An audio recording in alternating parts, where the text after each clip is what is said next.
I'm not hungover.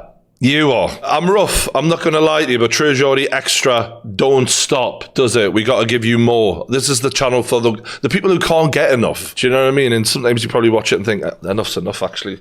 But it's Wrestlemania, and I don't usually do wrestling videos, but like the interview with The Undertaker definitely sparked the old love of wrestling that I've had. And I was like a huge wrestling fan from being, I don't know, like 5 years old. I remember playing with the action figures and all of that. And every now and then, even now, I'll find myself going down a rabbit hole on YouTube of watching like greatest returns and just seeing Stone Cold come back after a few years of being off and the crowd going mental, because it's just feel good, isn't it? Just gives you something to do sometimes, you know what I mean? And so naturally, with WrestleMania happening this weekend, I took an interest because I was interested in The Undertaker getting his Hall of Fame speech and all of that, which was really good. And lo and behold, one of my mates was actually wrestling at WrestleMania. Logan Paul, I think he made his boxing debut officially against Floyd Mayweather, and then makes his wrestling debut at WrestleMania. It's just a knob, isn't he? Do you know what I mean, though? I'm not jealous, but I am. I'm jealous. I'm absolutely fucking jealous, because this is like,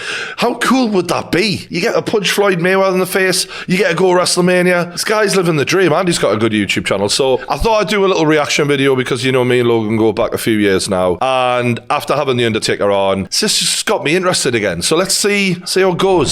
They just do it better, don't they?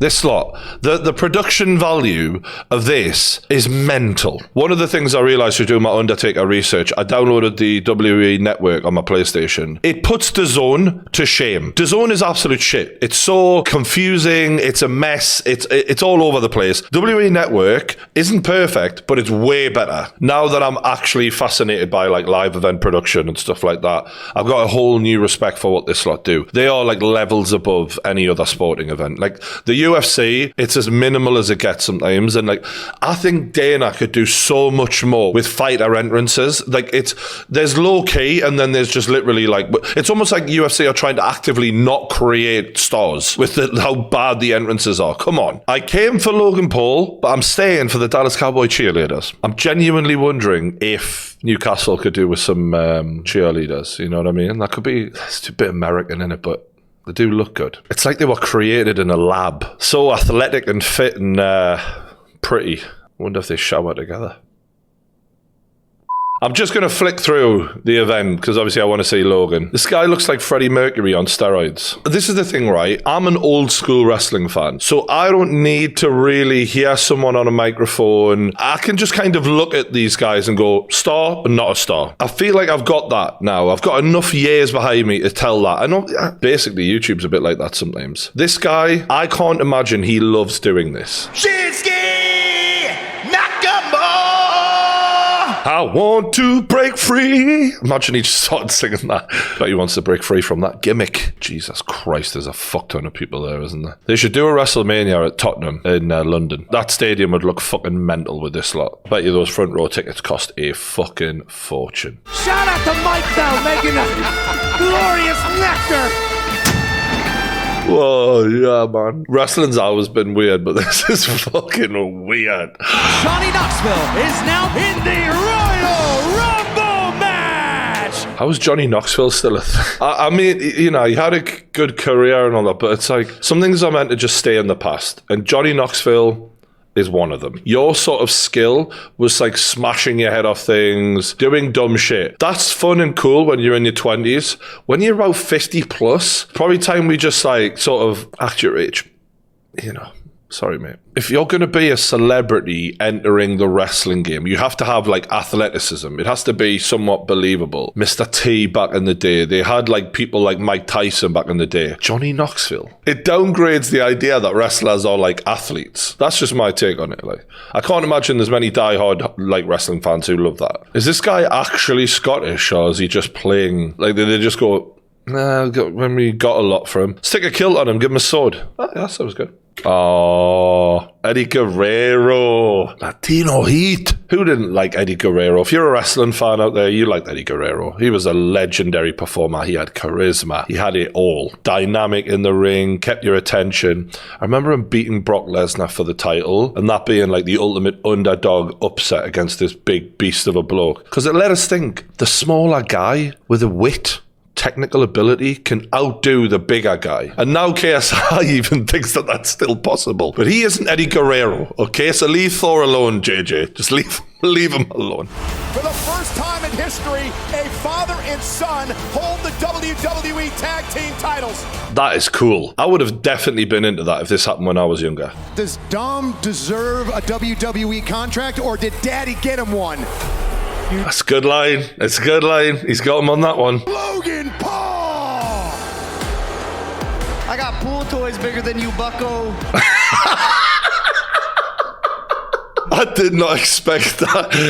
I got pool toys bigger than you. That is actually funny. This is the weird thing, right? It's like, it's all sort of making sense now in my head. Like, when you think about it, right? Logan and wrestling, it goes hand in hand. The guy literally was a good amateur wrestler as a kid. A real fighting background, multiple boxing matches where he's proved he's a tough guy, which is something that they do lack in wrestling. A lot of them unbelievable tough guys. Well, you literally had this conversation with The Undertaker on the podcast the other day. But then you think about it like Logan Paul. It sounds like a wrestler name. He's got the Logang, which like every wrestler had a name for his fans a lot of the time, you know what I mean? He has like the branding, the Maverick logo. He's kind of made for this in personality. I just haven't seen whether or not he can do it in the ring. And I think that was one of the things that the wrestling fans felt is he's coming over for a payday, but he ain't a real wrestler. Little did they know he was actually a fucking amateur wrestler. This is the funny thing is, in that ring, Logan is the actual badass. He's the one who'd actually fuck all these guys up in the real fight. But in the wrestling world, he hasn't paid his dues, hasn't been doing this for years. So he's kind of the one who's looked upon as like, oh, you try to jump in and steal a living here. The next best thing to ever grace his presence in WWE. They've shown young Logan with the WWE belt, kind of like, you know, I'm not just doing this for a payday. I've always liked this. Do you know what I mean? Don't know if it'll work, but maybe a heel's the way to go for him. Maybe a bad guy is the way to go. Lucha Logan! But make no mistake, Miz. I totally didn't see any of this. This is Lucha Logan. I love it. Lucha Libre, like that's the Mexican form of wrestling or something. Yeah. I've always been a bit of a fan of the red, white and blue American flag attire. I remember the British Bulldog back in the day. He used to wear the Union Jack thing. I like that. I remember watching Rey Mysterio when I was a kid. Like, really young. He's like life at him. He's been in this for years. He's got that fucking Pokemon card. He's got 5 million quid around his neck, not to mention the diamonds. That's fucking insane. Someone better be investing his money for him, like, because this is fucking nuts. Nice little glass tossing there. I'm all for it. I actually replicated that myself when Eddie Hearn announced me. He didn't have Eddie Hearn announce him. Whose entrance was better, you decide. They're both equally as good. I didn't have the 5 million quid chain around my neck, but you know, they're both good.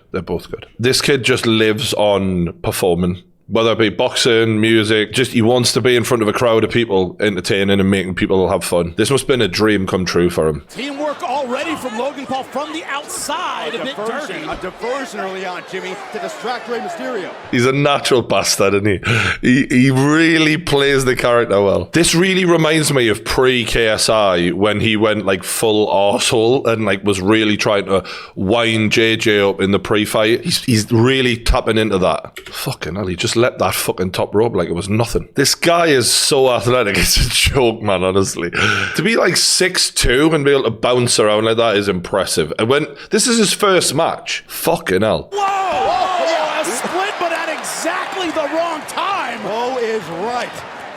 I like the fact that he stays in character the whole time and he's like, oh, yeah, you go and take him. He's a natural performer, this kid, like. How about the Miz and Logan Paul? Wow. And also the confidence. Oh! Moonsault. Fucking high level stuff, this, isn't it? Look at this, 2-for-1 special by Dominic. Sensational offense. Done well there. I'm just waiting for him to make any big mistakes, you know what I mean? Because it's the first match you're having and you're doing it in front of fucking 100,000 people, whatever the hell's in there right now. And it's with really athletic guys who are going to make you flip around and do all sorts of shit. Look at the power of Logan Paul. Bearing down Rey Mysterio. Wow! Beautiful slam! He's doing good, yeah. Like, I'm impressed with this, you know. You see what he's doing there as well. As obviously, I'm not a fucking expert in wrestling, but to see the way he's got his left hand over the top of the lad's head to make sure he protects him as he slams him shows that he's actually looking after the other guy in there, which is what one of the main worries I would assume would have been coming into this is this guy's green as fuck. That's where accidents happen, and he's shown he's got a bit of a natural ability to do this. Back when I was a kid, the referee was like a really just an ugly little old man, Earl Hebner. Easy to ignore. Do you know what I mean? Things have changed. And for the better. I'm all for it. You know what I mean?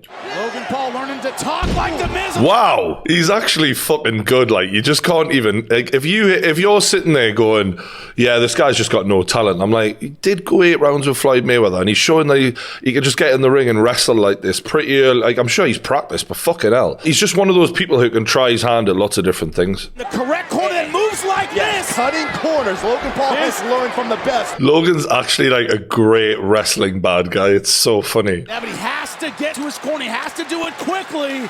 Rey Mysterio so fired up. See, this is the kind of thing I used to like about wrestling, is like the storytelling of it. Do you know what I mean? Like sometimes some wrestling matches, I mean, I watched a couple at the start of this and it was just like, it was hard.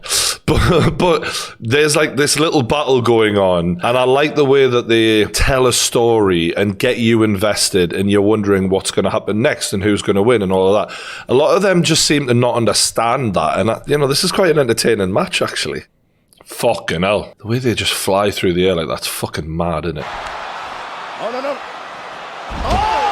Counter to the 619 to the tornado DDT. Cover. Am I too old to enjoy this? I think I am, but I think I'm there. I think I am enjoying it. Smart decision, bringing in the fresher athlete. Dominic out of harm's way. He's actually really goading the audience. Yeah, he's a natural, this lad. He's an absolute natural. Oh, he's doing his own move to him. He just did this move before, and Logan is actually probably better at it than he is. And that might have been the dagger.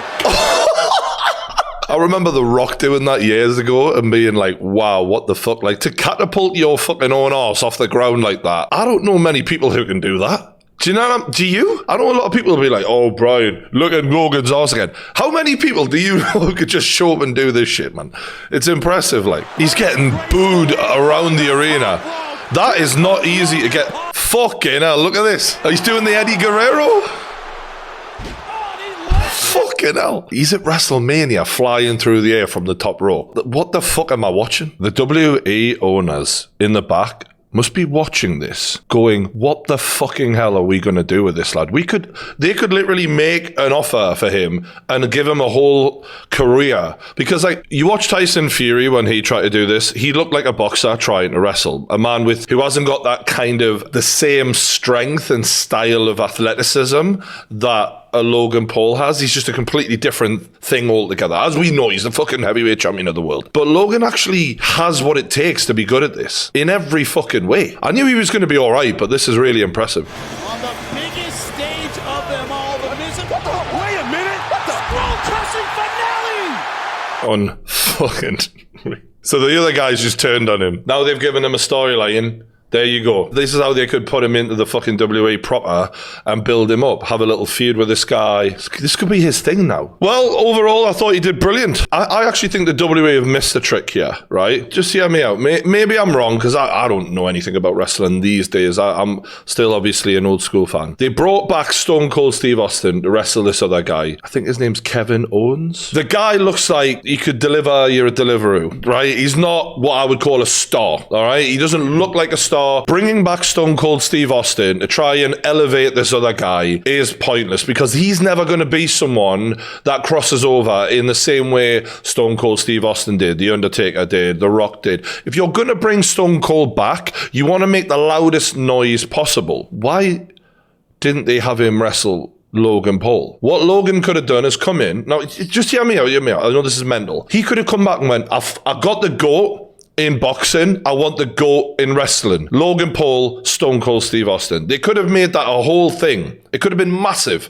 Instead, Stone Cold coming back, people went, nah, he's going to wrestle this Kevin Owens fella who looks like a bin man or whatever, you know what I mean? He doesn't even look in shape. I'm in better shape than this guy. Do you know what I mean? He doesn't look like someone who's intimidating, particularly. Do you know what I mean? I don't know what the deal is with him. He's probably a talented talker or whatever, but the point is like wrestling was built on people who were believably going to kick your ass. And you look at that guy and you think, probably get away from him if you're a bit skinnier than him. You know what I mean? You probably just run away. He looked like he get out of breath. You know what I mean? He doesn't look athletic. Like John Cena looked athletic. Do you know what I mean? No offense, right? This ain't me trying to start a feud with this random guy. But I'm just meaning, imagine how massive that could have been. Stone Cold versus Logan. They could have been that was a great match, and maybe Logan needed someone to carry him, given that it's his first match, and having a tag team match, you're not constantly under the spotlight and you can rest on other people. So maybe they did the right thing, but just, write that one down, WWE, if you want.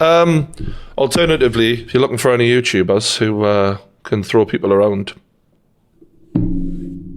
I'm your guy. The problem is, where does he go now? He sort of fought Floyd. I think he's going to box again. The thing with Logan is he could literally be a full-time WWE wrestler. I just don't know if he's got that in him to be one thing and one thing only. He wants to do his podcast, he wants to fight, he wants to wrestle. But how cool is it that he could just rock up and do a wrestling match every now and then? That'd be fun. So yeah, I think the WWE really need to push him and try and get him signed up for a few more wrestling matches, because he clearly gets it and he's good. If any of you lot are in the comments going, oh yeah, this looking Logan Paul, at this point, if you don't have any respect for that lad, then I don't really know what he could do to win it, really. He's proven he's multi-talented, and I enjoyed that. Hopefully we will get some more WWE wrestlers on the podcast soon. I know Triple H just hung up his boots for the last time. You've obviously got Undertaker Part 2 we're trying to get. There's a lot of people I'd like to interview, like Stone Cold, like those legends especially. But let me know in the comments if you think there's anyone from the new school, because some of you lot still watch it. Give me some advice. But for now, hit that like button, stay subscribed to True Geordie Extra. Thanks for watching, and I'll see you later.